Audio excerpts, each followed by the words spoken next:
Swayam Prabha. Digital India. Educated India.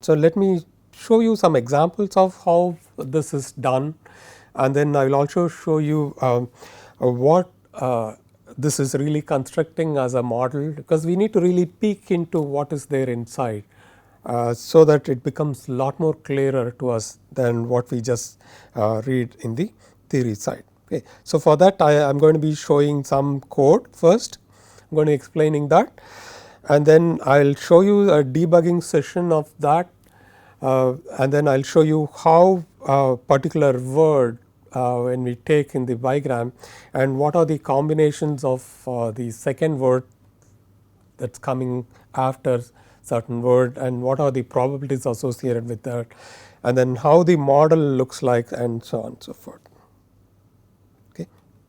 Okay. So, now let us look at building a bigram model code. As I mentioned in the previous session, the code is available in the GitHub. So, only thing what I have done is I have removed the corpus location. It is giving, I am going to give you an exercise here. Instead of you running this code, you have to really take a corpus and then combine this code and then see for yourself. Okay. Only one thing I just want to mention you here is, do not take a very big corpus.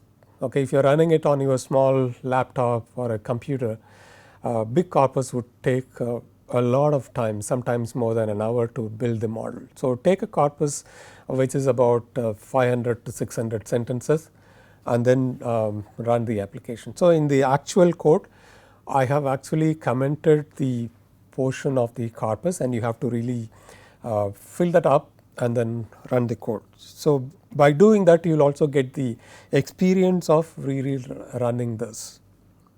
Okay. Okay.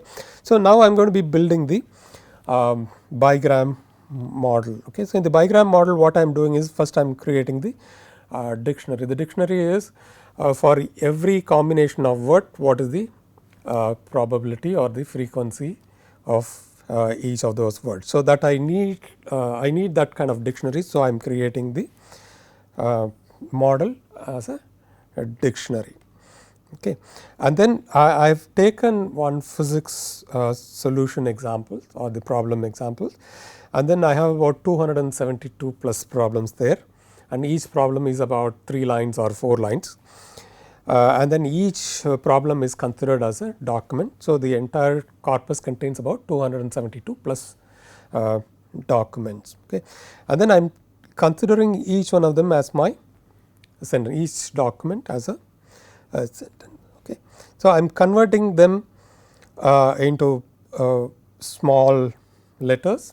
Okay. I am tokenizing it, converting into small letters, and then I am only picking up the alpha words. Okay. I am not considering any numerical, alphanumerical and so on. So, I am only considering the words that you find in the dictionary. Okay.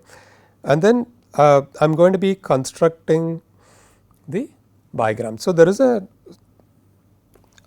if you use NLTK, there is a function that converts your sentence into bigrams. So, you will have 2 words for every sentence that you convert into bigrams, and then I am going to be constructing the binary bigram model using those words. For example, if W1 is how and R, okay, so this is converted as how R based on this, okay, and then for the bigram model, this is the word 1, word 2, right.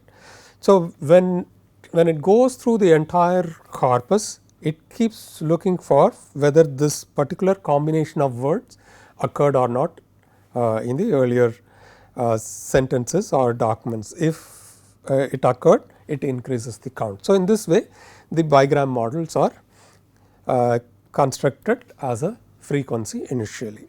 Okay. and then we need to compute the probability of that, correct. So, we need to distribute the probability mass for all the bigrams starting with W1. Okay. For all the words starting with W1, I am going to be capturing all the bigrams, and then for every combination of the words starting with how and W2, I am going to be finding out how many times W1 has happened and then compute the probability. So, for example, if you look at how, there could be several words that can occur after how, right. So, for all those words that start with how, so we are going to be distributing the probability marks. For example, this particular combination, if I have about 5 words that formed after how, so I will have the probability mass distributed for all those 5 words. Okay. So, when you sum all of those, you will have the value to be equal to 1. So, this is how I construct the bigram model. Okay. And then the first part of the language model exercise is to predict the next word. So, now given the first word, I need to predict the next word. So, how do I do that? So, this is how we are doing it. First is we build the bigram model like what I had shown in the previous slide, and then I am going to be getting the second word based on the first word. So, this model contains the dictionary of all the words starting with the first word, right, and then it contains the second word with respect to the bigram, and it also provides you the probability of each one of those 2 words occurring together. So, when I pick up the first word and then take the model and then say give me all the second word with respect to the first one, it will give me certain number of words. So, the combinations of the first and the second, you could have had 2 words together only in the entire corpus, or 5 words, or sometimes 50 words or 100 words, and so on and so forth. Okay. So, there could be a combination of so many of them. So, I pick, so this model what it does is it gives me the list of all those words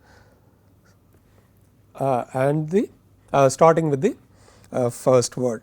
So, instead of picking everything, I want to only take the top 10. Okay. So, I will only pick up the top 10 words for how. Okay. So, all these probabilities of the words would also be known. Okay. So, each one is a word here. Okay. So, when you pick all of those and then find out which one has the highest probability in this. Okay. So, that is where we use the maximum likelihood, right. So, when you pick the highest one, you will say that how is followed by R, so assuming that R has the highest probability in the list of words that we have found for how as the first word. Okay. And let us see how it happened, and then we can plot it, and I am sure you remember those plots, right, like this, and then we pick this particular word. These are the word, right, and then the one which is having the highest probability will be picked as the next word, or predicted as the next word for how. Okay. So, let me show you how it really works. So, in this case, I am using a I don't know which one I am using. I am using Spider here. I am sorry, I am using PyCharm as my IDE. Okay. So, if you use an IDE similar to PyCharm, you will be able to debug the code and then run and then go step by step and see what is happening inside the bigram. Here I have done is since we have already built the model, okay, I am going to be predicting the second word. Okay. As I mentioned earlier, I am going to be giving the first word as how. Okay. For the word how, you see there are various combinations. Okay. How does, how far, how fast, how high, how long, how many, how much, how tall. Okay. So, and then it gives you all the probabilities of those two words occurring together. So, out of which you pick the highest one. Okay. So, let us see what is the highest one. By looking at these numbers are pretty small for many of these. See this. Okay. So, when you look at how does, probably it happened very few times in the entire corpus. The same way, how many occurred a lot less time than how does, and then how much occurred lot more than how does, and so on. There are some other ones which are pretty small as well. Okay. How much also is pretty small, how tall is fine, but if you look at how far, this has the highest probability. Okay. So, the predicting the next word, you now know what is going to be the next word in this case, right. So, when you ask the system to predict the next word for the given corpus, it is going to be giving you how far. Let us plot this to see it a lot more clearer. So, if you plot this using the plot functions which I have listed here, actually you will find the same thing in the code that is available in the GitHub. So, we do not have to really write a code for this. You will see this, you can see that the for has the highest probability. So, we are going to be picking this one as our next word. Okay. So, this is based on the bigram. Okay. In the same fashion, we can also do the similar exercise for trigram. I am going to be showing the application. The application again is available in the GitHub. You can go take a look at that. Again, I have left the corpus space empty. So, you have to go and then fill that space so that you can run the exercise on the corpus. Again, I am repeating, take a smaller corpus to find out how it works. If you want to really try on a bigger one for a production sake, you can go ahead and then do it, but I have to warn you that the longer or a bigger corpus would take a lot of time for building the trigram, 4-gram, 5-gram models and so on. Okay. So, for you to understand the concept, it is enough if you pick up a very small corpus that contains about 300 to 500 sentences. Okay. So, again in this case I am going to be showing the debugging exercise that I had done to demonstrate what the model contains and so on. Okay. So, in this case of the trigram, we have two words that are given, we are going to be predicting the third word, correct. That is how the trigram model works in terms of prediction. Okay.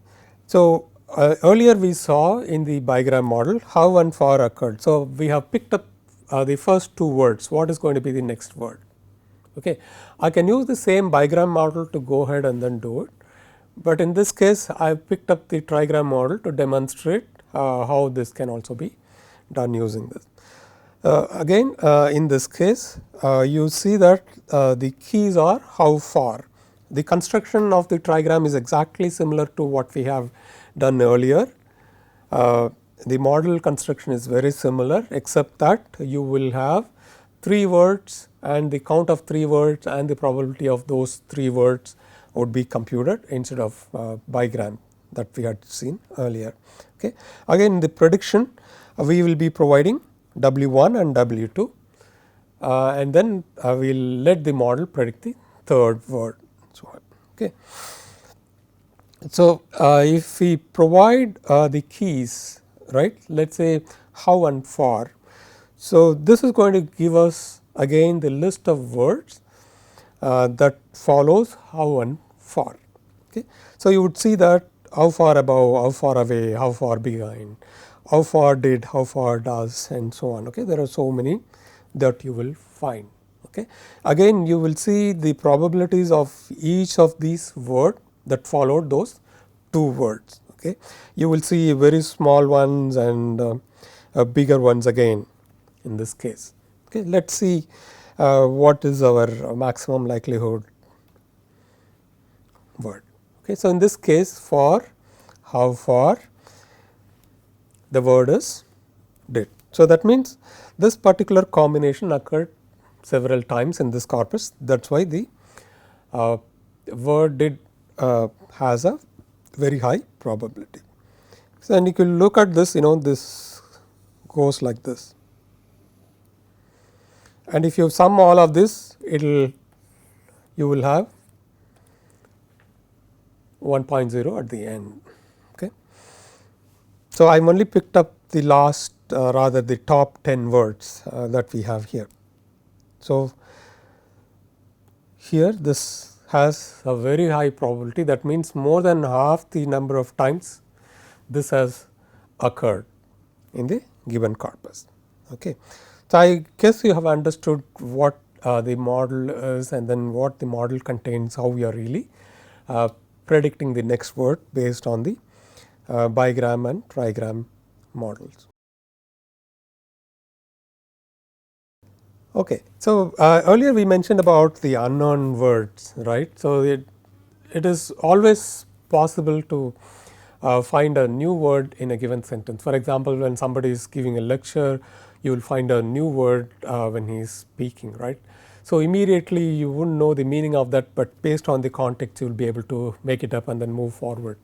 So, in the same fashion, right, if the corpus did not have that word, so we should not let the model fail because of the new word that has been given as an input to find either the probability of the sentence or of predicting the next word. So, we need to create a model so that the unknown words are also taken into consideration. How do we do this? See, that is what we are going to be talking about in this particular slide.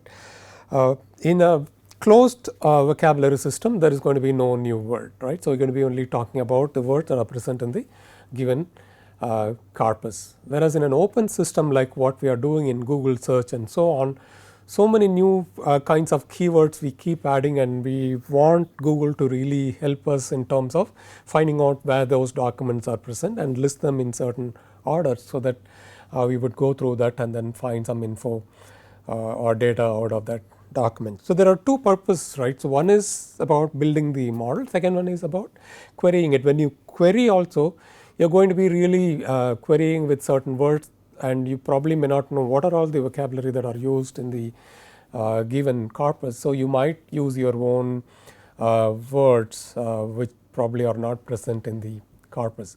So, even there in the query we have to really handle the out of vocabulary words, which we term as OOV. Okay. So, in this case what we do is we want to pick up certain words with certain frequencies. For example, there could be so many words in a given corpus with just one occurrences. So, we can probably term them as out of vocabulary words, and then label them as OOV rather than the actual word itself.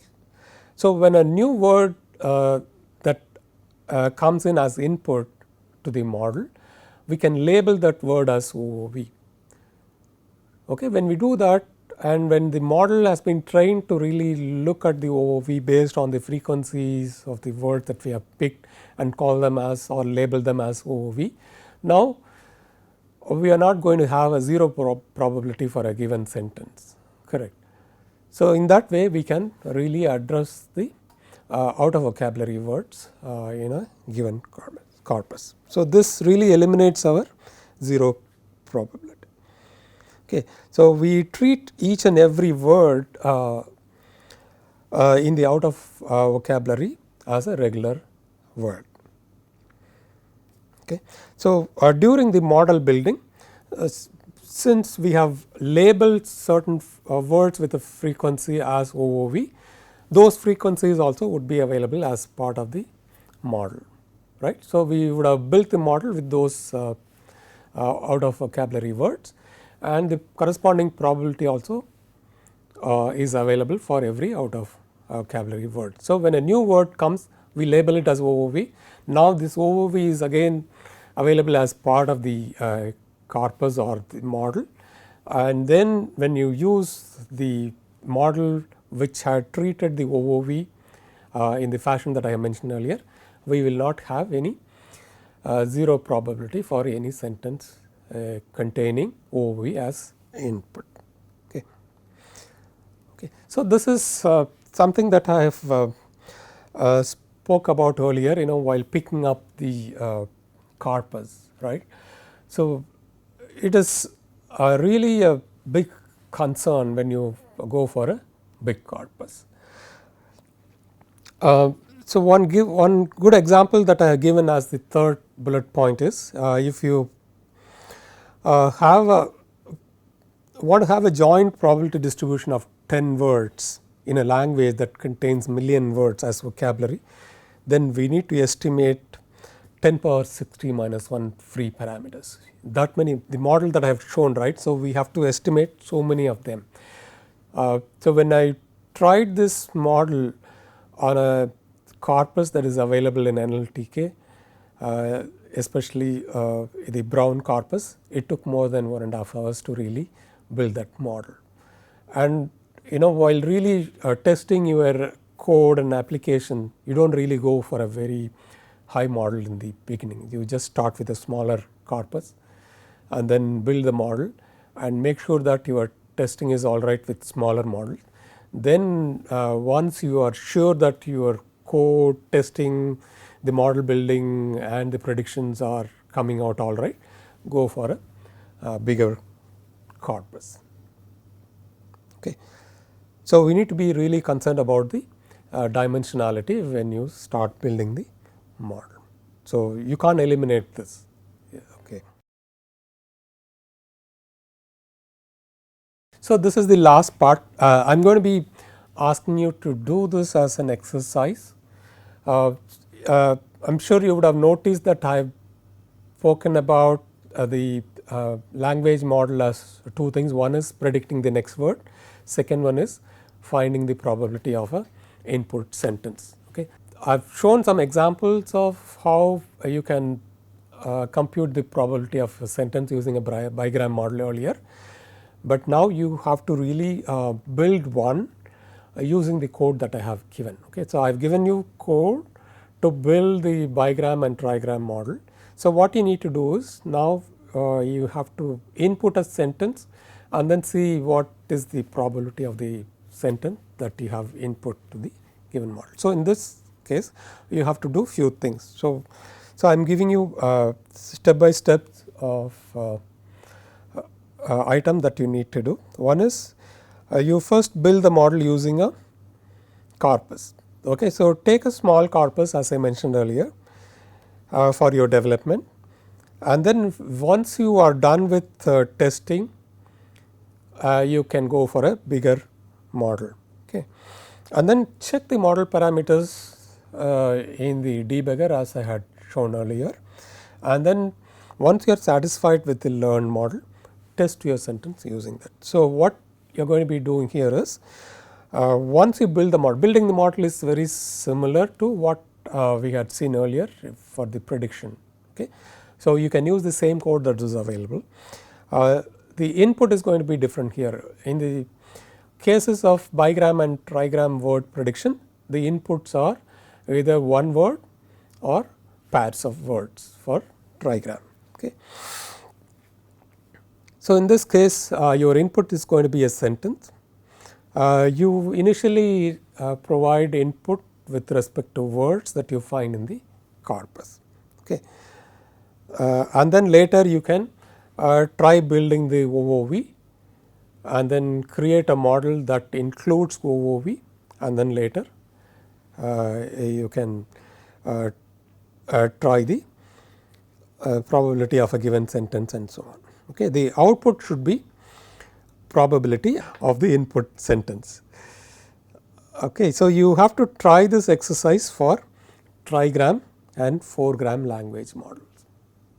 Okay. So, do not try this for bigram. If you want to really get the hang of how it is done, you can go with the bigram try your exercise, the same exercise, but the exercise that you are going to be building here should be done for trigram and fourgram language models.